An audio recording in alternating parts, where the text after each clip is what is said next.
Sabe quando algo dentro de você diz que tem alguma coisa errada, mas você tenta se convencer de que é só paranoia? Pois, naquela noite, eu ignorei esse instinto. Vanessa não voltava para casa, e quando o relógio passou das 2 da manhã, eu fiz o que qualquer marido preocupado faria, liguei para ela. Mal sabia eu que aquela ligação mudaria tudo. Horas depois, ela entrou em casa como se o mundo inteiro estivesse aplaudindo. Fechou a porta com um salto, me envolveu pelo pescoço e sussurrou com um sorriso que eu não via há meses. Jake, eu consegui. Fui escolhida. Começo na segunda. Ela parecia iluminada, como se tivesse acabado de ganhar na loteria. Eu ri, a abracei e a ergui um pouco, tentando acreditar que aquele brilho era o reflexo de um sonho realizado, e não o prenúncio de algo que eu ainda não conseguia enxergar. Sentamos juntos na cozinha do nosso apartamento em Portland, a música baixa tocando ao fundo. Ela falava rápido, gesticulava, os olhos cheios de entusiasmo. Contava sobre o novo escritório com janelas enormes, sobre o chefe que parecia tão inteligente e inspirador, e sobre como a equipe já a tinha acolhido. Pegou meu celular, tirou uma selfie dos dois, e disse rindo. Para lembrar o começo de uma nova fase. Depois encostou a cabeça no meu ombro e perguntou. Você tá orgulhoso de mim, né? Naquele momento, eu estava. Só não sabia que esse orgulho ia se transformar em dúvida, e que cada uma daquelas palavras, cada detalhe daquela noite, voltaria para me assombrar. No começo, tudo parecia bom. Eu sempre admirei pessoas que levam o trabalho a sério, e Vanessa era assim, dedicada, focada, determinada. Só que, na segunda semana, o brilho dela começou a ficar intenso demais, como um farol aceso na madrugada. Numa terça-feira, às 18h40, ela me mandou uma mensagem curta. Vou me atrasar. Estamos em um grande projeto. Chego depois das 9. Coloquei a panela no fogo baixo e esperei. 9 virou 10h30. O salmão estava seco e o arroz empapado quando ouvi a chave girar.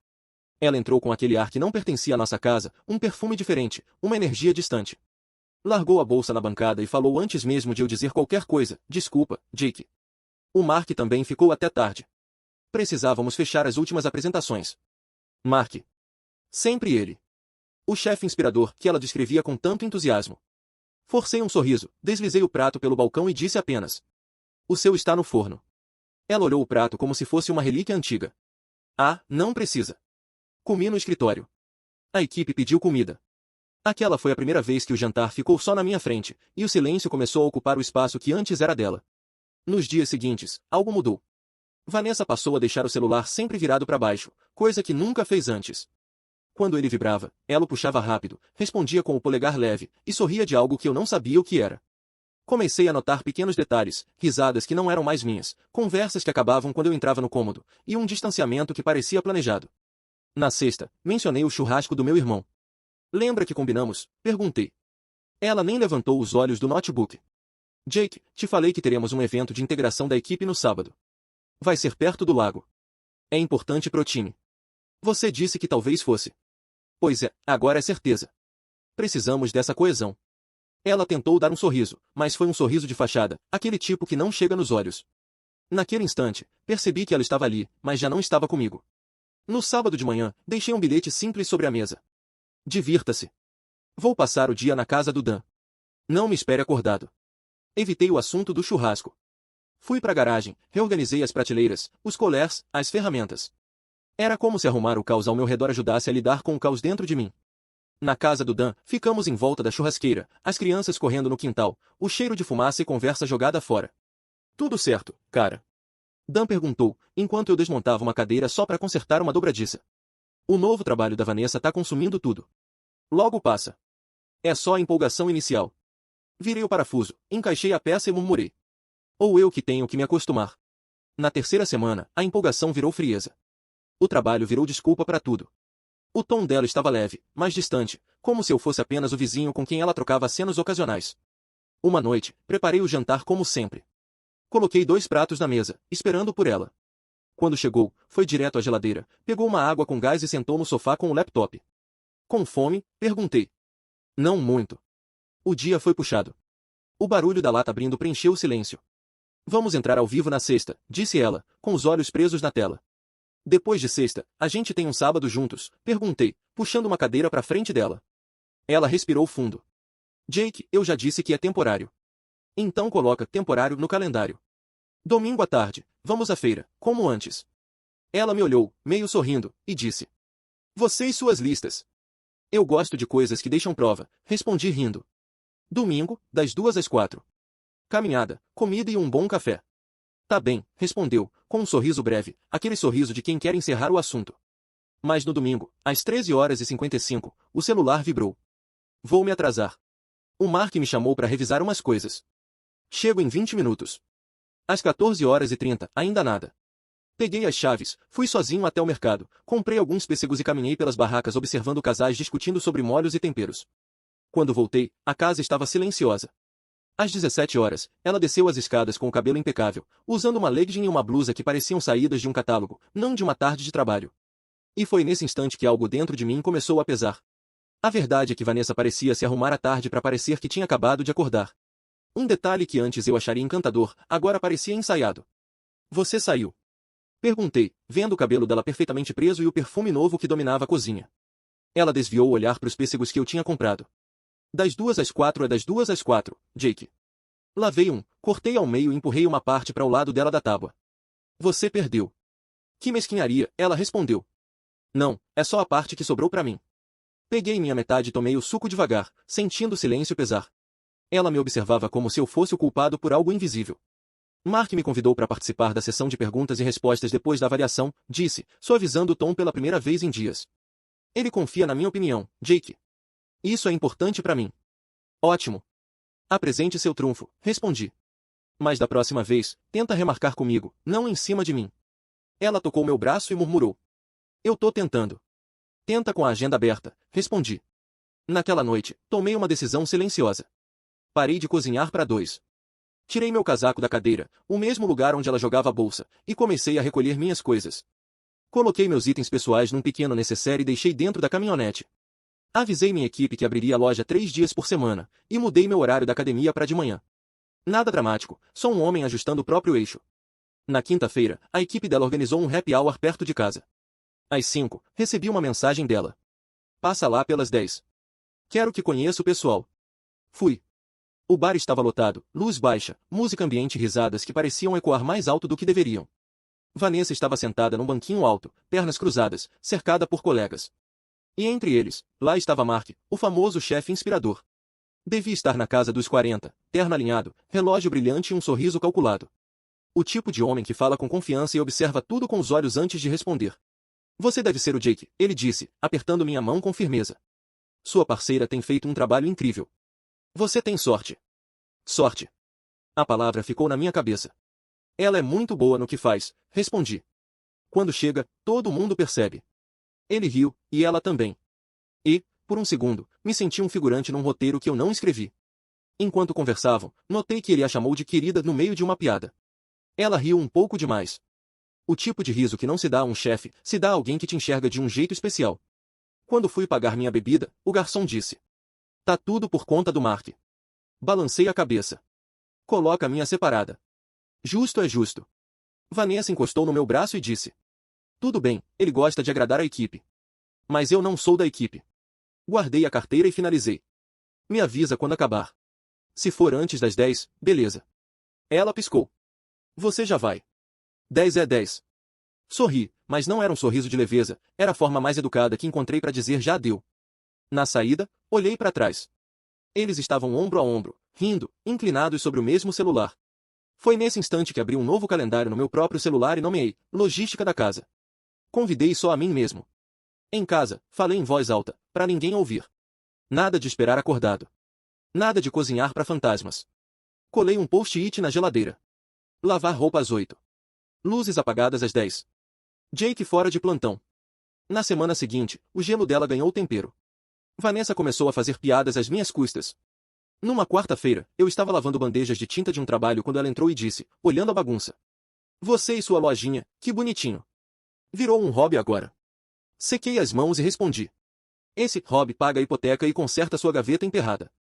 Não precisa ser sensível, retrucou, folheando a correspondência. Você sabe o que eu quis dizer. Sei, respondi, separando minhas faturas dos catálogos de moda dela. E também sei o que não vou repetir. Fui para o meu escritório e fechei a porta. 10 minutos depois, ela apareceu com uma xícara de chá. Trégua? Perguntou, com aquele sorriso meio arrependido. Chá é bom, respondi. Mas palavras seriam melhores. Ela ficou ali um instante, em silêncio, depois foi embora. E eu aceitei o chá, mesmo sabendo que aquilo era só um pedido de desculpas com açúcar na borda. 2 noites depois, ela fez o jantar, coisa que eu já nem lembrava a última vez que tinha acontecido. Massa, salada e até uma vela acesa no meio da mesa, como se estivéssemos num catálogo de revista. Ela me serviu um vinho e perguntou: "Como está o Dan?" "O mesmo de sempre", respondi. "Ele contratou ajuda extra para a reforma. E eu tô pensando em abrir um curso de fim de semana, ensinar marcenaria para adolescentes. Os pais vivem pedindo." "Que fofo", ela disse. "Fofo tipo hobby?" Ela riu de leve, negando com a cabeça e roçando os dedos no meu pulso. "Não foi por mal. Eu tô orgulhosa de você. Acho que só tô me esticando demais." "Então tenta não se esticar até arrebentar", falei. "Comemos." Brinquei sobre o alho queimado e vi o alívio dela no sorriso. Parecia um breve retorno do que já fomos. Depois do jantar, ela colocou os pratos na pia, e eu fiquei observando. Aquele momento parecia um respiro, mas mal sabia eu que era só o silêncio antes da tempestade. Ela se aconchegou no meu colo no sofá por uns 10 minutos, com a cabeça encostada no meu ombro, e então deslizou para longe dizendo: "Preciso me preparar para amanhã." No domingo de manhã, ela apareceu na oficina com uma caixa de donuts. Ficou perto da minha bancada, observando-me lixar uma tábua de madeira maciça para uma mesa de cliente. "Você está no seu elemento", disse ela, o tipo de coisa que as pessoas dizem quando estão visitando um zoológico. Eu só sorri. 2 adolescentes que tinham chegado cedo com o pai observavam a morsa. "Cuidado perto da morsa", brinquei. Vanessa respondeu: "Quero ajudar. Me diga o que fazer." Pedi a lixa 120, ela achou e ficamos trabalhando lado a lado por uns 20 minutos. Ela sorriu, limpou a poeira do meu ombro, e o celular tocou. Saiu para atender. Quando voltou, havia uma luz diferente no rosto dela. Disse ao Jake que ligaria antes do meio-dia, ela explicou. "Ele precisa de um ajuste rápido." "Pode ir", falei. "Mas são 10 minutos." Ela beijou minha bochecha, sorriu e saiu já com o telefone no ouvido. Voltou 25 minutos depois, fingindo pressa, olhos arregalados, como quem quer deixar claro que nada de estranho aconteceu. Eu não disse nada. Enxuguei as mãos, tranquei a porta e dei minha aula como se nada estivesse errado, mas no fundo algo já se partia. No meio da semana, a frieza virou controle. As mensagens deixaram de ser convites e viraram ordens: mudar jantares, usar o carro, ajustar onde ficar por causa de reuniões. Ela começou a dizer meu apartamento como quem em prática fala. Cada linha que ela escrevia tinha um preço. Respondia a uma: "Leva o carro." "Eu chamo um Uber." "Mas você vai pagar." Ela só mandou um ponto de interrogação. Fiz mudanças práticas, abri nova conta conjunta, movi as contas compartilhadas, coloquei débito automático. De manhã, coloquei o papel com os novos números na mesa e disse: "Vamos dividir as despesas. Eu cubro as minhas, você as suas. Se precisar, peça. Caso contrário, não vou presumir." Ela olhou fixo e falou: "Você está tornando isso transacional." "Não. Estou tornando isso adulto", respondi, servindo café. Naquela noite ela chegou tarde. Às 2 da manhã, vi mensagens, do Dan, já acordado, e uma delas 23h05, chegando tarde. "Não me espere." Sexta tivemos convite para jantar beneficente, vesti terno, ela desceu ainda em ligação, 2 minutos. 10 minutos depois, bati a porta, "Estamos indo." Ela cobriu o microfone, 1 segundo, "O Jake está mudando a apresentação." "Isso importa?", perguntei. "Não mais do que o combinado." No jantar, sorriso passado a ferro. Conversamos com um cliente esposa, Vanessa pegou o celular por baixo da mesa. A esposa do cliente percebeu e desviou o olhar. Sussurrei: "Vamos conversar como pessoas à mesa." "Estou ouvindo", ela disse, olhos na tela. "Você não está", respondi, e comi em silêncio. No caminho de volta, ninguém falou. No sábado ela saiu cedo com roupa esportiva e ar de quem já vive outra vida. "Não precisa me esperar acordado", disse ela. "Não vou", respondi. "Mande mensagem se os planos mudarem." "Eles sempre mudam", retrucou, e mandou. Horas se passaram. Meia-noite virou 1, 2. Às 2 horas, o celular acendeu. Liguei. Um homem atendeu: "Ela está ocupada." "Diga a ela que tem 30 segundos", falei, calmo.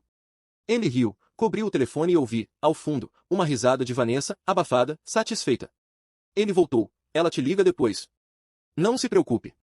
Deixei o silêncio durar o suficiente para ser escolha. "Fique com ela. Ela é seu problema agora." O silêncio que veio em seguida foi o fim que eu precisava ouvir. "Apaixonado." Foi a primeira palavra que veio antes de tudo desabar. Tentei desligar o telefone, coloquei-o de lado e fiquei olhando as fotos no corredor, nós com barbas de espuma num festival de inverno, ela segurando um peixe que eu ensinei a fisgar, nós dois no deck do Dan, antes de tudo manchar. Fui pro quarto, tirei o anel e o deixei na mesa de cabeceira. Sentei na beira da cama e esperei. Num quarto silencioso às 2 da manhã você aprende quem é. Eu aprendi que não negocio com quem gosta de me ver encolher. Às 2h35, a fechadura clicou. Vanessa entrou com o mesmo ar leve da primeira noite, leve demais para a hora, cautelosa demais para a verdade. Largou a bolsa, tirou os sapatos e disse um ei como quem chega à casa da irmã. Levantei, faça as malas. Você vai embora. Ela piscou. O quê? Você me ouviu. Resmungou algo. Não vou a lugar nenhum. Estou exausta. Eu te liguei, ele atendeu. Dei um passo à frente. Acabou. Você é dramático. Peguei o anel, caminhei até ela e o deixei aos pés dela. Fez um clique seco. Guarde isso onde guarda a verdade. Ela olhou para o anel, depois para mim.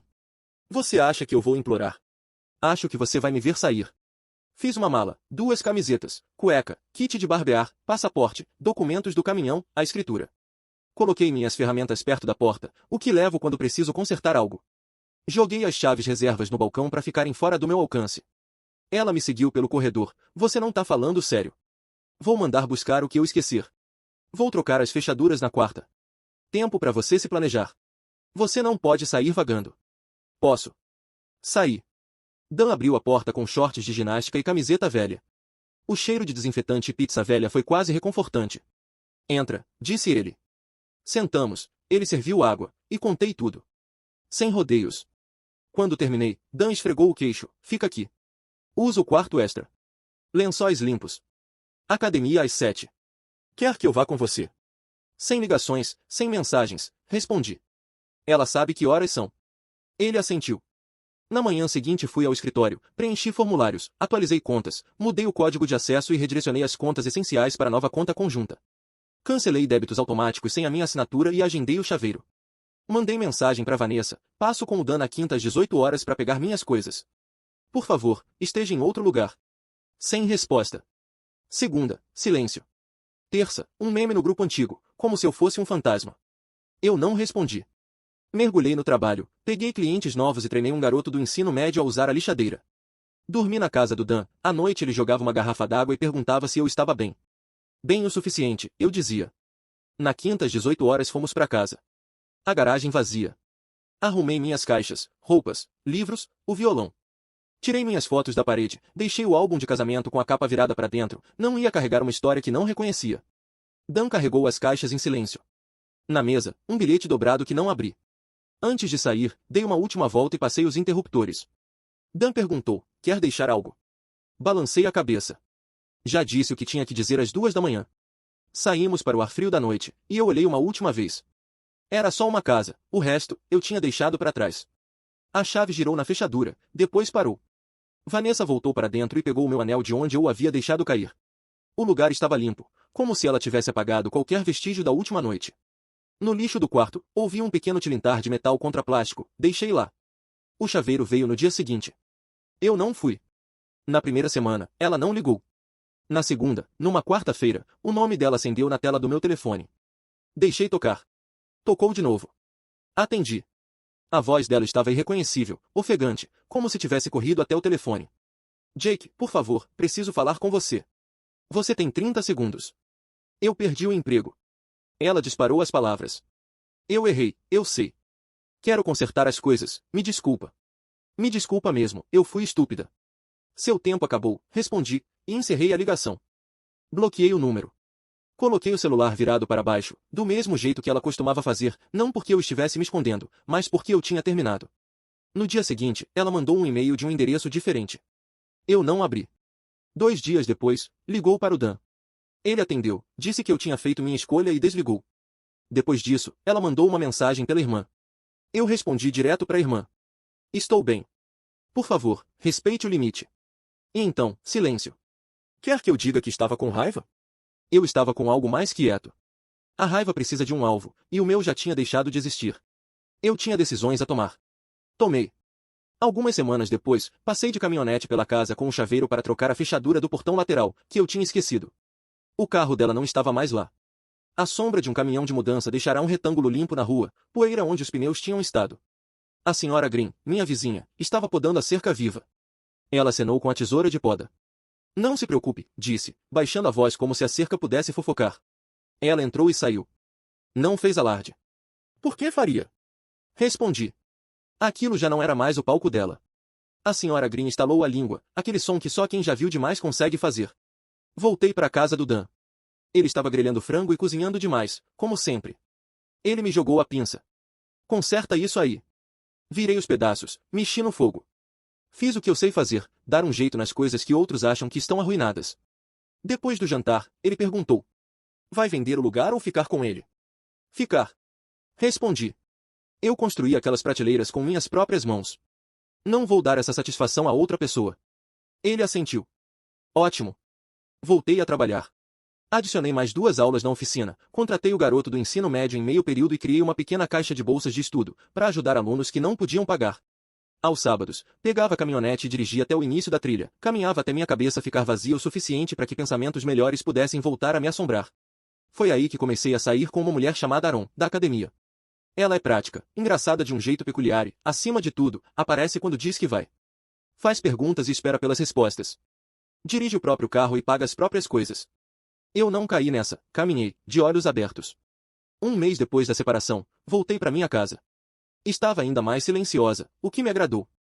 Coloquei uma nova fechadura interna na porta da garagem. Troquei nossos 2 edredons perfeitos por uma capa grossa de algodão. Eu não precisava mais de mimo. Coloquei meu violão na sala, no suporte, em vez de escondê-lo no armário como se música fosse luxo. Aron apareceu com uma planta que, até hoje, eu não matei. Comemos comida para a viagem na varanda e ouvimos a vizinhança se acalmar. Às 9h30, ela disse: preciso ir. Tenho uma corrida cedo amanhã. Ótimo, respondi, e era verdade. Nos viramos bem assim. Vanessa tentou mais 2 vezes. Uma mensagem de voz de um número desconhecido, com a voz dela, mais suave, cansada. E uma carta, com meu nome escrito numa caligrafia que já não parecia a dela. Eu não toquei. Não abri. Eu não sou personagem na descoberta tardia de alguém. Sou um homem que partiu quando chegou a hora. E há uma diferença. O nome dela ainda aparece aqui e ali, alguém no mercado perguntando onde ela anda, um cliente que costumava conversar com nós 2. Eu não começo o discurso. Só digo que seguimos caminhos diferentes e falo do grão da madeira, do barulho do meu caminhão ou da previsão do tempo. As pessoas entendem mais do que fingem. Uma vez, num posto de gasolina, achei ter visto o Mark. Mesmo relógio, mesma postura. Ele me olhou e desviou o olhar rápido. Talvez fosse ele, talvez não. De qualquer forma, nada em mim se moveu.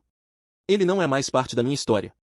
Se você espera que eu diga que sinto falta dela, vai se decepcionar. Eu sinto falta do que achei que tínhamos, e isso não é a mesma coisa. O que restou foi uma mulher que me tratava como ruído de fundo, a não ser que alguém lhe desse mais atenção. Quando conseguiu o que queria, eu virei o técnico que ela deixou na cadeira. Na noite em que ele atendeu a minha ligação, o jogo acabou. Meu papel era simples: pegar meu código, fechar a porta e ir embora. A última coisa que disse a ela, o que realmente pôs fim a tudo, não foi poética. Foi de volta à casa do Dan, logo depois daquela caminhada às 2 da manhã, da pia até a geladeira e de volta, com a mesma garrafa de água na mão. Dan perguntou: se ela aparecer aqui, se bater na porta, o que eu digo? Respondi: diz isso, exatamente como ensaiei, eu te dei uma boa vida. Você a deixou cair. A responsabilidade era dela. Cuide-se, foi tudo o que disse. Vanessa nunca mais bateu à porta. Talvez tenha tentado abrir alguma que se escancarava para quem gosta de truques. Ou talvez tenha encontrado silêncio onde antes havia aplausos. De qualquer forma, não é mais da minha conta. E foi assim que as coisas se desenrolaram para mim. Parei de esperar. Parei de cozinhar para fantasmas. Quebrei a rotina no exato momento em que o respeito foi embora. Falei uma vez, com calma, sem gritar. Quando a verdade apareceu, eu agi. Não fiz drama. Só fui. Nas semanas seguintes, vi minha casa voltar a ser um lar, não um palco para alguém que queria plateia. Vi meus amigos aparecerem com pizza, piadas ruins e aquele tipo de lealdade que não precisa de discurso. Voltei a encher meus dias com trabalho de verdade, aquele que cansa o corpo, mas acalma a mente. Conheci alguém que acredita que a coisa mais gentil que se pode fazer por outra pessoa é simplesmente estar onde prometeu estar. E sobre Vanessa, bem, o que fiquei sabendo veio por alguém que ouviu de outro alguém. O novo emprego não deu certo. As pessoas que adoravam a energia contagiante dela passaram a achar aquilo inconveniente. Ela se mudou para um apartamento pequeno, longe do centro. Sem escritório com janela. E quer saber? Isso é tudo o que eu sei. E tudo o que eu preciso saber. Quer saber qual é a frase que eu guardo na manga para quando me perguntam como a gente percebe que acabou? É simples. Quando alguém ri enquanto você está sendo deixado, você não tenta corrigir. Você só para de estar ali para ouvir, e move sua vida para onde a risada é com você, não de você. Foi o que eu fiz. Meses depois, ela ligou. O número era desconhecido, mas o nome apareceu na tela. Meu dedo ficou suspenso sobre o botão de atender, só por um instante, por hábito antigo, mas eu não atendi. Um minuto depois, chegou uma mensagem: podemos conversar? Apaguei sem responder, não havia mais nada a ser dito. Calcei minhas botas, peguei as chaves da caminhonete e fui para a oficina. Dan já estava lá, com um café que parecia ter o gosto de papel quente. Aaron mandou uma foto do sol nascendo por trás da trilha onde costumamos correr. Abri a porta, acendi as luzes e passei a mão sobre a madeira lisa de uma mesa nova, a mesma que eu tinha deixado áspera de manhã. Agora estava pronta. Esse é o tipo de final que eu gosto. Sem aplausos, sem discursos. Apenas um trabalho bem feito e uma porta que se fecha para nunca mais ser aberta. Vanessa, hoje, é só um nome que já não aparece mais no meu celular. Um molho de chaves que não abre mais as minhas fechaduras, uma história que eu conto uma vez, assim, do meu jeito, para que outro homem entenda que não é louco por querer respeito. Eu sigo minha vida. Não a vi de novo, nem quero ver. Moro na minha casa, dirijo minha caminhonete, construo minhas mesas, ensino meus filhos na oficina, exagero na pizza das sextas e passo os domingos na feira com alguém que acredita que um calendário compartilhado é uma promessa, não uma armadilha. Essa é a minha verdade, e, para mim, isso basta. Se você chegou até aqui, comenta aí embaixo o que teria feito no meu lugar. Deixa o like, se inscreve no canal e ajuda esse vídeo a chegar em mais pessoas, porque ninguém deveria se sentir sozinho quando descobre que o respeito acabou. E lembra, move sua vida para onde a risada é com você, não de você.